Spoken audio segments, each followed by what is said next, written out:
This is tape number 6. The date is September 19, 1995. We are interviewing Mr. Benjamin Fogel in his home in Whitestone, New York, United States of America. Mr. Fogel, you went to Kielce with a friend trying to get back the money that the Polish police had taken from you. What happened next? As I said, I was hanging around Kielce with the circumstances in Kielce were deplorable. There were Jews coming from all over, and no place where to sleep, no place where to eat, and I asked my friend, "What do you think? What's going to happen? Well, can you do something for me?" I said, "I'm trying, and I'm trying, and I'm trying." After 3 weeks, I said to him, "You know what? I can't wait here any longer. I am not going to stay here. Here's the receipt of the money. You do what you can. If we'll meet again, you'll give me the money back, but I will not stay here any longer." I left Kielce. I went back to Germany. I went back to Germany and went to Landsberg. Landsberg was a DP camp for people who came from other camps. I registered in that camp.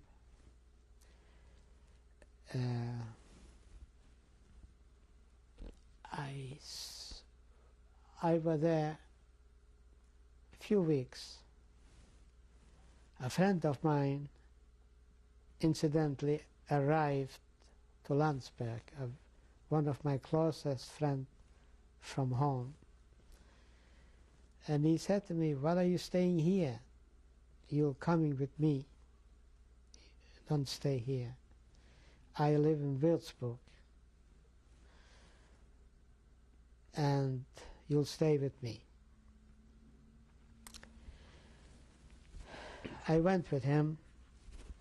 Würzburg was a very famous city. It was a university city. It was all bombed out.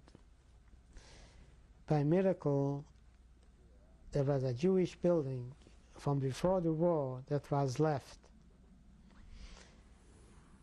And people from Theresienstadt, older people, mostly German Jews, came back to Würzburg. I registered there, and I was entitled to my rations of food. There was even in Würzburg a child of 2 years old which was born in Theresienstadt. We had a kitchen there, and we were supported by UNRWA.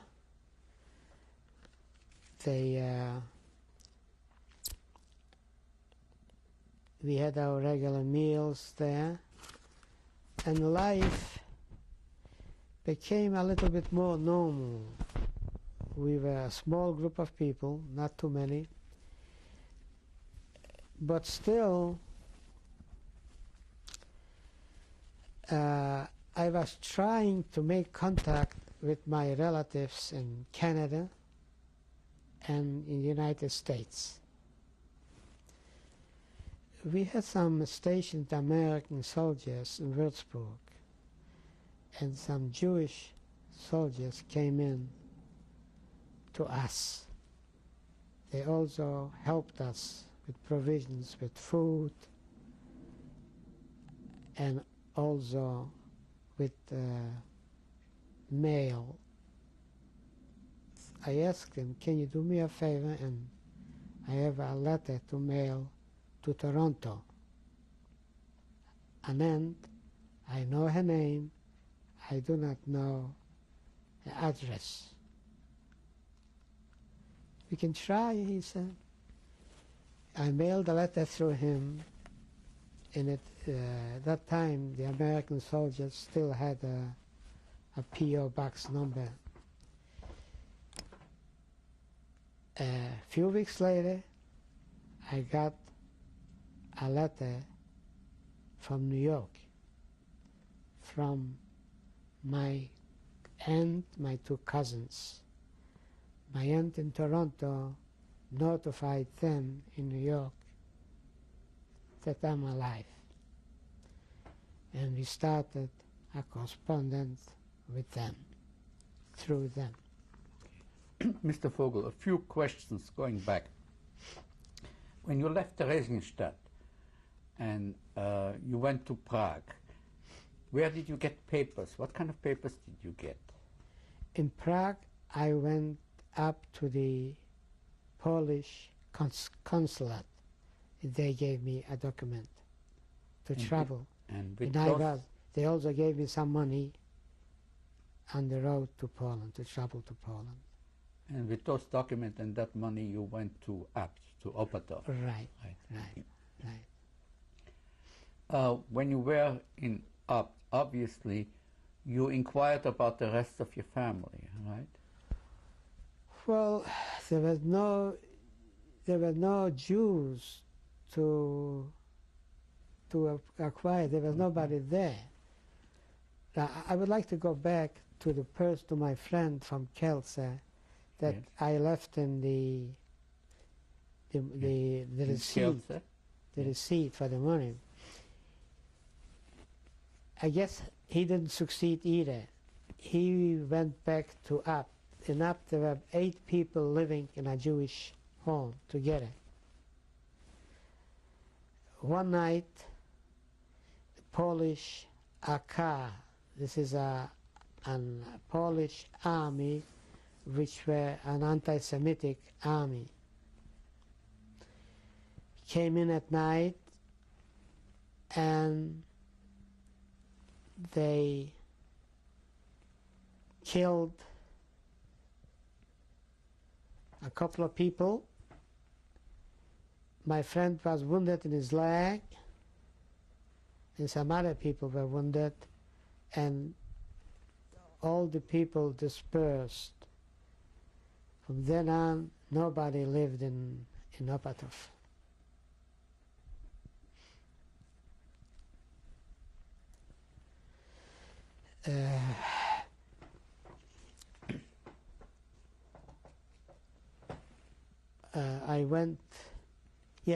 I arrived in Würzburg.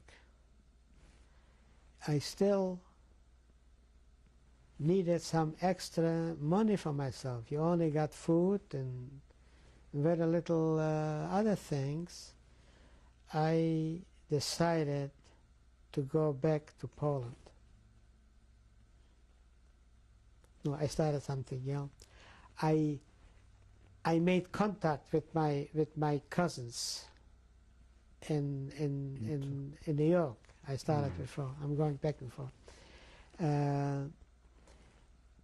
And they started right away to moving gears to try to bring me over to the United States.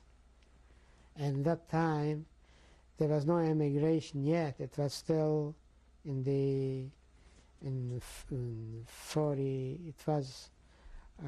46.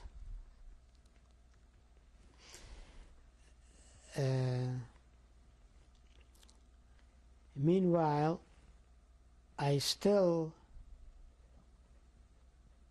needed some extra money to live on. I decided to go back to Poland and sell my house. Did you have documents proving it was your house? I did not have documents, but the documents were in the city hall. Okay. that it belonged to us. And I knew the lawyer in the hometown, a Polish lawyer who was one of our customers. Well, to describe how I went back same way, he traveled on the roof, he traveled to Czechoslovakia, and I arrived in my hometown. I went to the lawyer, and he said, "Yeah, you can sell it." I got a Polish customer. He sold, and he bought my house. So he bought my house. I got my money. By the time I got through with all the documents, with signing, it was night already. I knew a customer, a Polish, very good customer of ours, an old lady. I knocked on her door, and I told her who I am. She recognized me, and I said, "I would like to stay overnight here." Yes, she's welcome, and she welcomed me, and I stayed overnight there. The following day, I went back to Czechoslovakia, back to Germany, to Würzburg. I got to Würzburg. I had already had an affidavit waiting for me from New York, from my cousins and my aunt.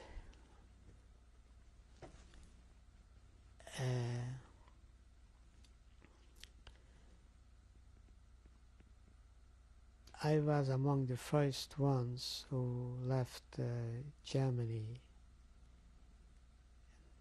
In that time,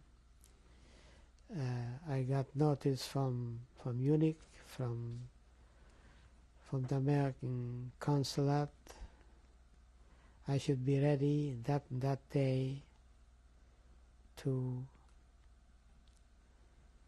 be ready to emigrate, to come to Munich, to the Funkkonzerne, and start on my trip to the United States. I arrived to Bremerhaven with the second boat from Bremerhaven.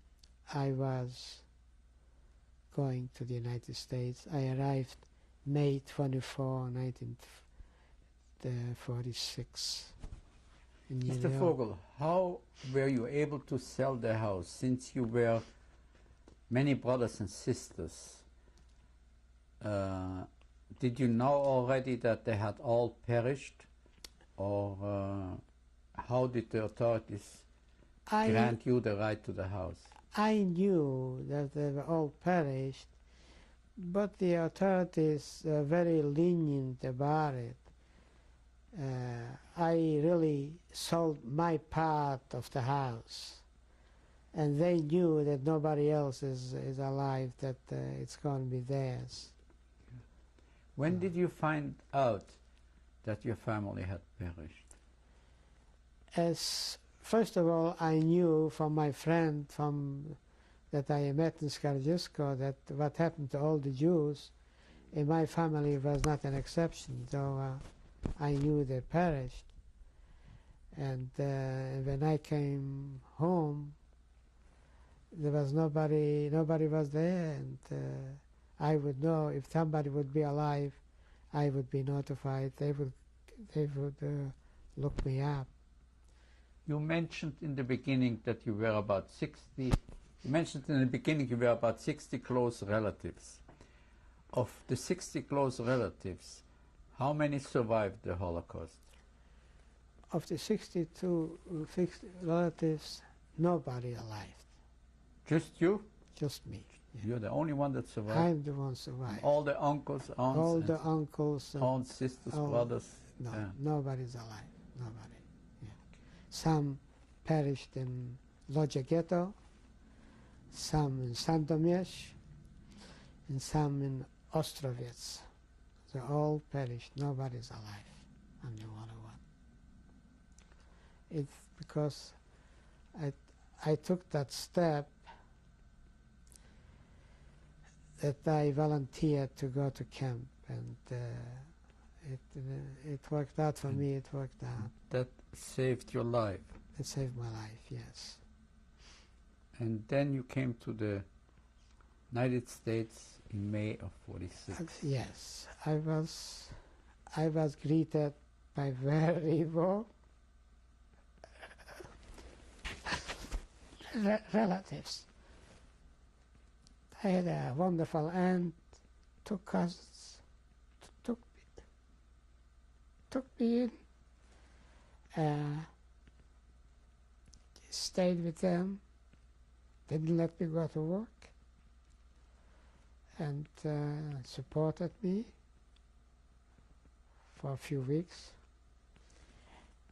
And I went to visit, after 4 weeks, I went to visit my aunt in Toronto. I had 2 aunts in Toronto, my mother's sisters and cousins. I went to visit them, got to know each other. They helped me financially, and I came back to New York and started to work as a tailor in a shop. Still lived with my cousins.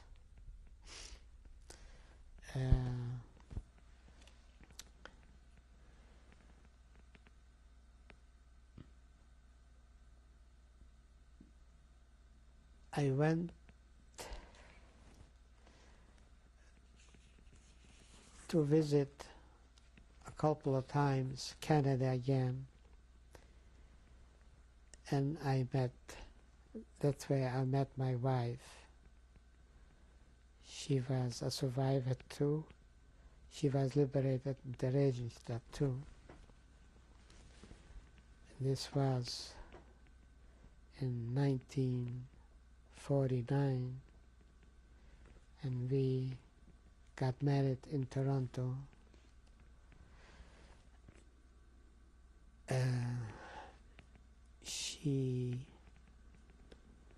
I wasn't a citizen then, but she had to wait for a while to bring me over here to New York.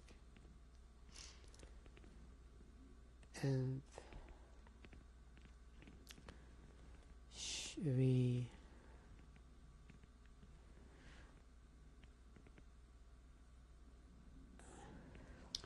How many children you have, Mr. Fogel?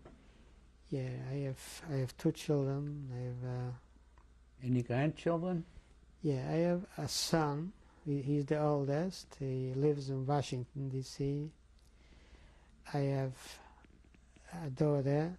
She has 2 grandchildren. One is 3, one is 6.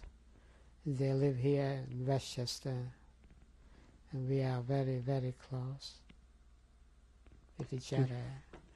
Do you think about the Shoah often? Yes. I think of the Shoah often. I dream a lot about the Shoah.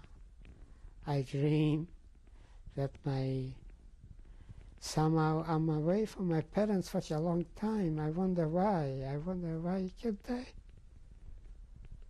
get in touch with them? I should write to them. Why am I so far away from them?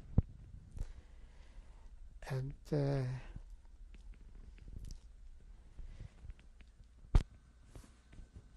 I am involved with a lot of organizations, which keeps me always in mind. I'm involved with the Holocaust survivors of South Florida.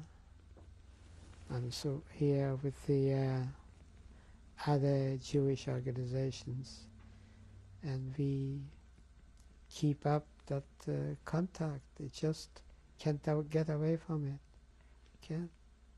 Why do you think you survived and the rest of your family perished?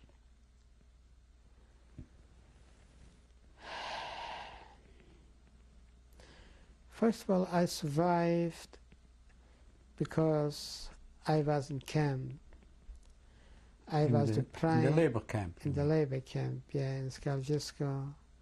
I was the prime of my life, healthy. I was never sick in my life.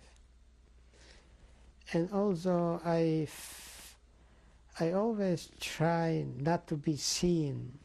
I tried not to kept a low profile, so it didn't interfere with, didn't volunteer to any special work, which I wasn't sure what kind of work it's going to be.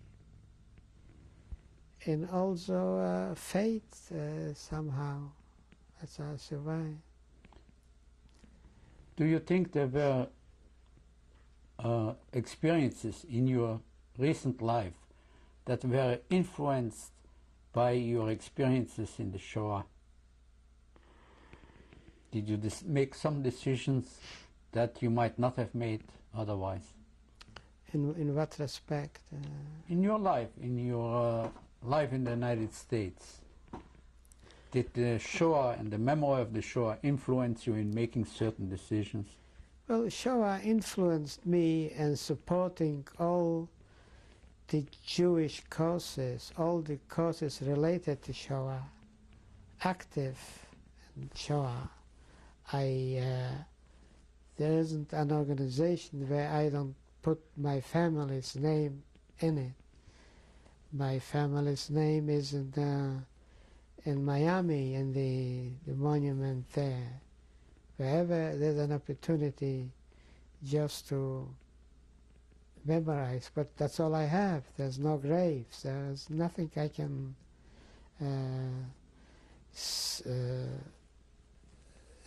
go and see a grave. There isn't such a thing. We have here from our hometown a society, after society, where we keep together, we keep it alive, we collect money for Jewish causes, for Israel. We build up a monument on our cemetery with names inscribed of the people who perished. So it's always with us. It's always with our children. Our children are just involved in it as we are, which I'm very happy about it.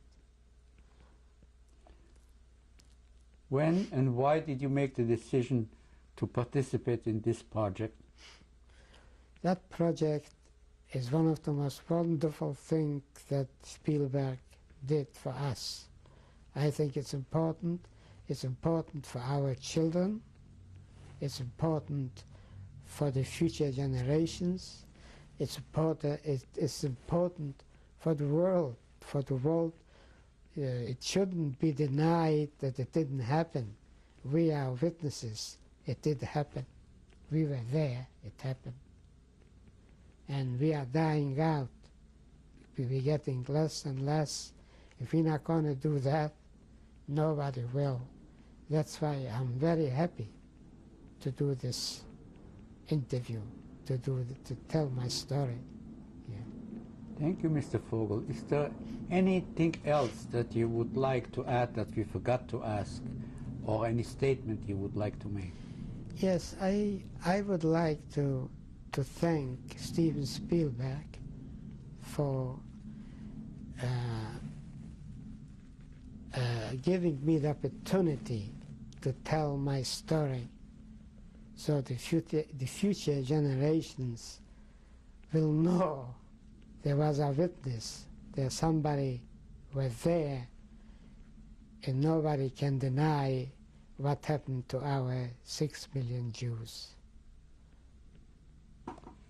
Thank you very much for letting us in your house and for filming your story. You're welcome. And now, if you like, we would like to take some pictures. Or would you like first your wife to join you, or later on, after the picture? How do you do it, actually?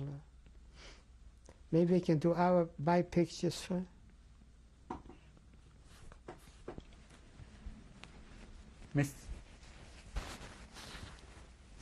Mr. Fogel, would you please introduce your wife? This is my wife, Rose Fogel. We met in Toronto. We were married in 1949, November the 6th, 1949. Mrs. Fogel, would you like to say And something? we still love each other. We can see In that. reference to our marriage, Huh? Yes. well, I think I was very lucky because we had a lot in common throughout what we had gone through.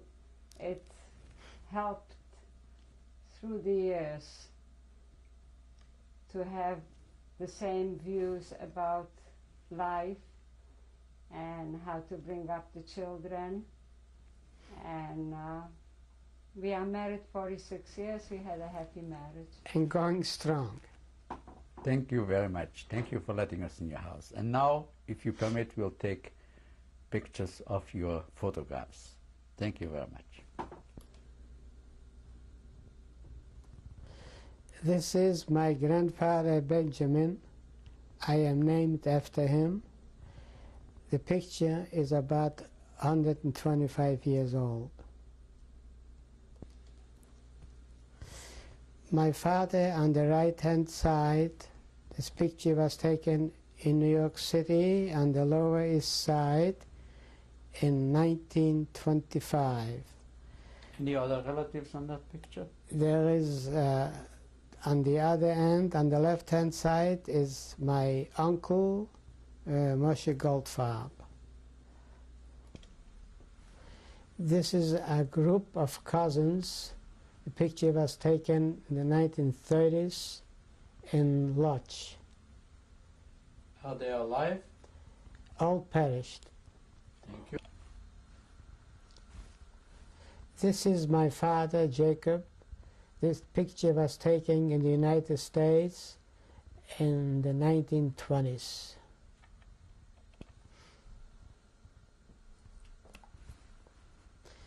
This is my brother Shmuel. This picture was taken in Opatov, Poland, in the year 1926. This is my sister Hinda, her husband Pesach. This was taken in Opatov, Poland, in 1926. This is my uncle Chaim, the daughter Tauba, the wife Sima, the son Shmuel, in Opatov, Poland, in 1926.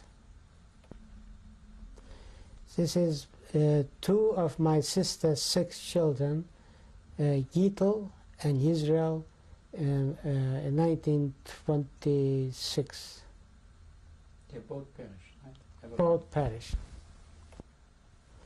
My sister Toba sent her 2 children, Moshe and Israel, her husband Abram, and her husband's sister Dvorah, in Poland, a part of 1925.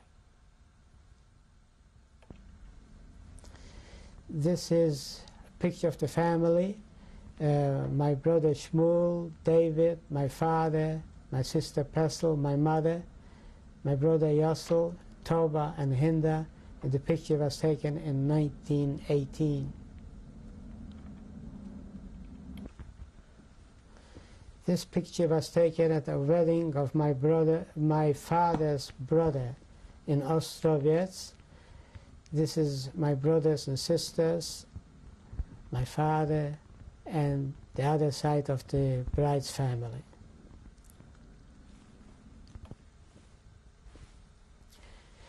This picture is of my grandmother, my father's sister, her husband, and the 3 children.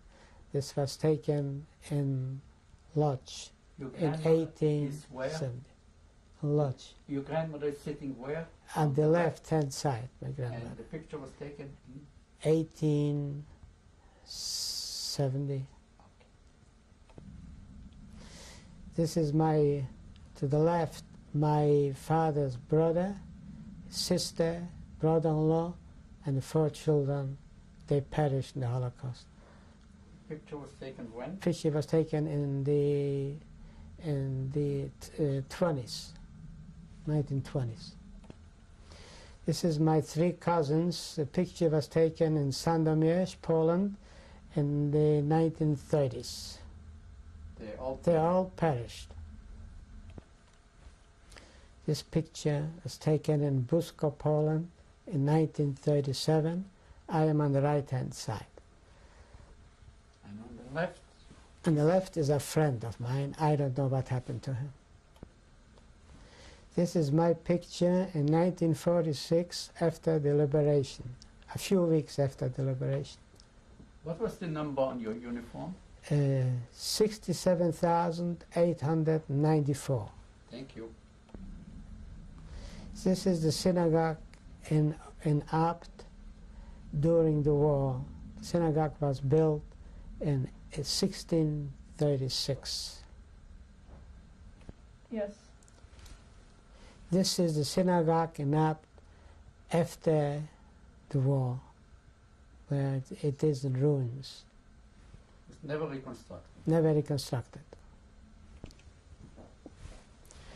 This is the wedding of my daughter